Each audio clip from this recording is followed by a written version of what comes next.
Islam itu adalah agama penyempurna dari agama-agama sebelumnya, dalam hal ini termasuk kekristenan. Wah, sehingga membuka kemungkinan bahwa yang datang setelah Kristen dia menyempurnakan. Ya. Tapi kalau ternyata di dalam kekristenan sudah menunjukkan ciri kepenuhan, full dan selesai, terus yang muncul belakangan dia apa? Dia penyempurna atau jangan-jangan penyimpangan? Iya, jadi emang Islam nih pelengkap terus ya. Penyempurna lah ya, bilang penyempurna. Tapi sebenarnya penyempurnanya dalam arti gini. Dari mulai Nabi Musa alaihissalam, yang di sini ada kisahnya, kemudian diteruskan dengan Nabi Daud alaihissalam, Nabi Sulaiman alaihissalam, sampai Nabi Isa alaihissalam. Ini kan semuanya kan mengajarkan satu hal yang sama. Pesannya semua sama. Apa? La ilaha illallah. Oh iya, menyembah Allah ya. Iya, pesan.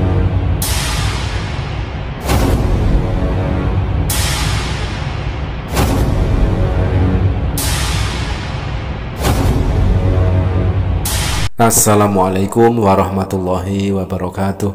Teman-teman, kesempatan kali ini kita akan menanggapi sebuah video datang dari Elia Miron dan juga Pendeta Esra Soru yang membahas tentang benarkah Islam adalah agama penyempurna. Nah, bagaimanakah videonya? Langsung saja mari kita simak statement dari Elia Miron dan juga Pendeta Esra Soru berikut ini. Islam itu adalah agama penyempurna dari agama-agama sebelumnya, dalam hal ini termasuk kekristenan. Wahyu progresif itu kan harus final. Final. Maka pada satu titik dia harus final, selesai. Lalu tiba-tiba muncul satu lagi, yang padahal yang ini sudah final. Tiba-tiba yang satu datang bahwa ini menyempurnakan. Yang ini sudah sempurna, sudah final, apalagi yang disempurnakan. Ya. Maka pertanyaan kita sekarang, Islam datang menyempurnakan Kristen, kita tinggal lihat dulu, ya kan? Apakah memang kekristenan menunjukkan ciri ketidaksempurnaan wahyu? Sehingga membuka kemungkinan bahwa yang datang setelah Kristen dia menyempurnakan. Ya. Tapi kalau ternyata di dalam kekristenan sudah menunjukkan ciri kepenuhan, full dan selesai, terus yang muncul belakangan dia apa? Dia penyempurna atau jangan-jangan penyimpangan? Wahyu ini kan penutup dari perjanjian baru, penutup dari Alkitab. Kalau memang dia belum sempurna, nggak mungkin ditutup dengan perkataan ini. Sehingga klaimnya beberapa polemikus Islam mengatakan bahwa dalam konteks wahyu, kekristenan itu masih perlu disempurnakan oleh agama yang akan datang, itu gugur dengan penutup dari Alkitab itu sendiri. Jadi kita tidak bisa menerima bahwa Islam itu adalah agama penyempurna, apalagi kekristenan, karena memang kekristenan itu sendiri seperti yang Pak Esa sampaikan sudah final dan menggenapi semua apa yang ada di perjanjian lama. Elia Miron mengatakan tidak terima kalau Islam adalah agama penyempurna. Nah, soal terima tidak terima itu adalah derita lo, derita umat Kristen.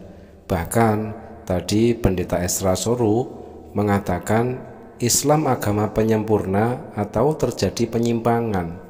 Nah, teman-teman, logikanya yang datang belakangan itu menyempurnakan yang ada sebelumnya. Ibarat buku panduan mobil Honda, katakanlah ya, Honda Jazz atau Honda apa. Nah, Honda Jazz keluaran pertama kan ada buku panduannya. Nah, ketika Honda Jazz mengeluarkan keluaran terbaru, sudah pasti buku panduannya akan berbeda, akan terbit buku panduan terbaru. Nah, karena yang datang belakangan memang adalah penyempurna. Itu logika dan akal sehat. Nah, kita akan tampilkan beberapa data, beberapa realita dan juga ayat-ayat yang mendukung bahwa memang ternyata Islam adalah agama penyempurna. Sebagai agama terakhir, Islam adalah agama penyempurna. Orang-orang yang belum mengenal Islam sudah pasti mereka menilai agama ini meniru agama-agama sebelumnya seperti Nasrani dan Yahudi.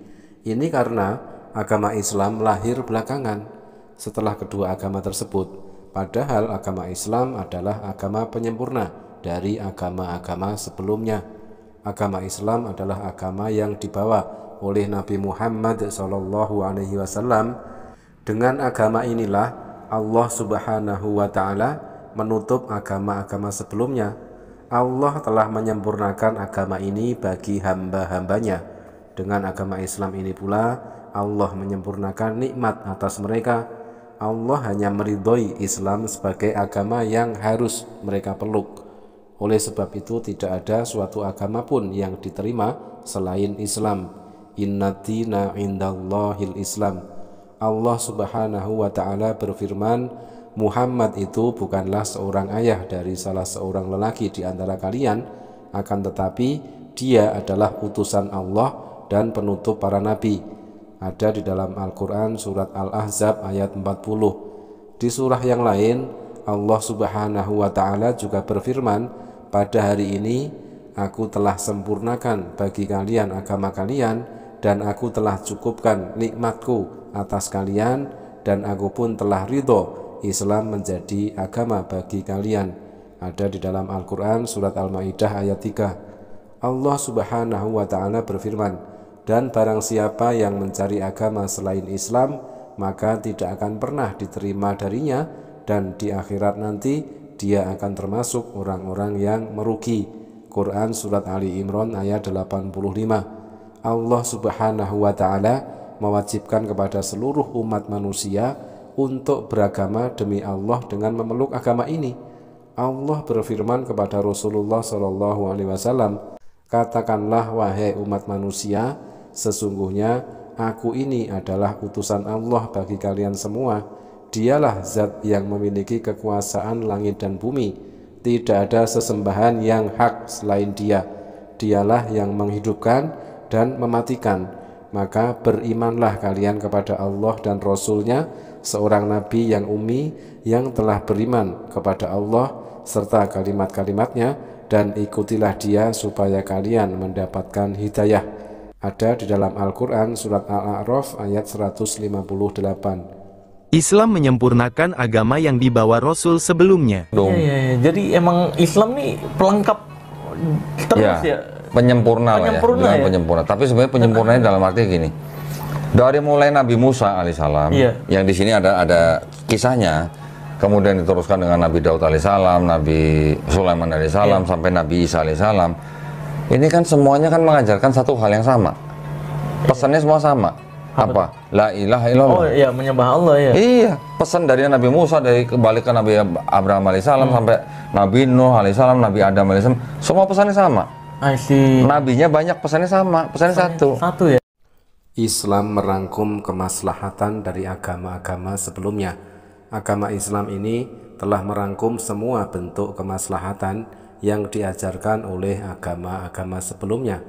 Agama Islam yang beliau bawa ini lebih istimewa dibandingkan agama-agama terdahulu, karena Islam adalah ajaran yang bisa diterapkan di setiap masa, di setiap tempat, dan di masyarakat manapun. Allah Subhanahu wa Ta'ala berfirman kepada Rasulullah SAW, dan kami telah menurunkan kepadamu Alkitab dengan benar sebagai pembenar kitab-kitab yang terdahulu serta batu ujian atasnya. Quran surat Al-Maidah ayat 48. Yang dimaksud Alkitab di ayat ini adalah Al-Quran, teman-teman ya, bukan Bible. Karena Bible sendiri mencatut nama Alkitab itu adalah nama kepunyaan umat Islam. Maksud dari pernyataan Islam itu cocok diterapkan di setiap masa, tempat, dan masyarakat adalah dengan berpegang teguh dengannya, tidak akan pernah bertentangan dengan kebaikan umat tersebut di masa kapanpun dan di tempat manapun. Bahkan dengan Islamlah keadaan umat itu akan menjadi baik. Akan tetapi bukanlah yang dimaksud dengan pernyataan Islam itu cocok bagi setiap masa, tempat, dan masyarakat adalah Islam tunduk kepada kemauan setiap masa, tempat, dan masyarakat sebagaimana yang diinginkan oleh sebagian orang. Agama Islam adalah agama yang benar, sebuah agama yang telah mendapatkan jaminan pertolongan dan kemenangan dari Allah Subhanahu wa Ta'ala bagi siapa saja yang berpegang teguh dengannya dengan sebenar-benarnya.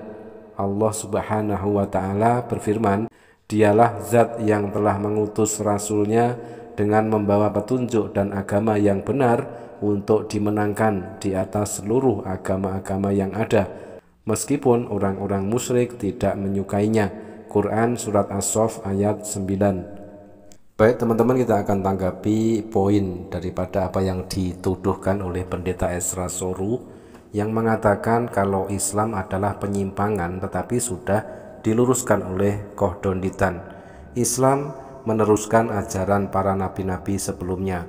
Nabi Muhammad SAW mengajarkan mengesahkan Tuhan, menyembah hanya kepada Allah yang Maha Esa, sebagaimana yang diajarkan oleh Yesus dan para nabi sebelumnya, yaitu mengajarkan tauhid, menyembah hanya kepada Allah yang Maha Esa. Islam memerintahkan untuk mentauhidkan Allah Subhanahu wa Ta'ala dan melarang kesyirikan. Islam memerintahkan untuk berbuat jujur dan melarang dusta, dan memerintahkan untuk berbuat adil dan melarang aniaya. Islam memerintahkan untuk menunaikan amanat dan melarang berkhianat. Islam memerintahkan untuk menepati janji dan melarang pelanggaran janji. Islam memerintahkan untuk berbakti kepada kedua orang tua dan melarang perbuatan durhaka kepada mereka. Islam memerintahkan untuk menjalin silaturahmi atau hubungan kekerabatan yang terputus dengan sanak famili, dan Islam melarang perbuatan memutuskan silaturahmi, dan Islam memerintahkan untuk berhubungan baik dengan tetangga dan melarang bersikap buruk kepada mereka.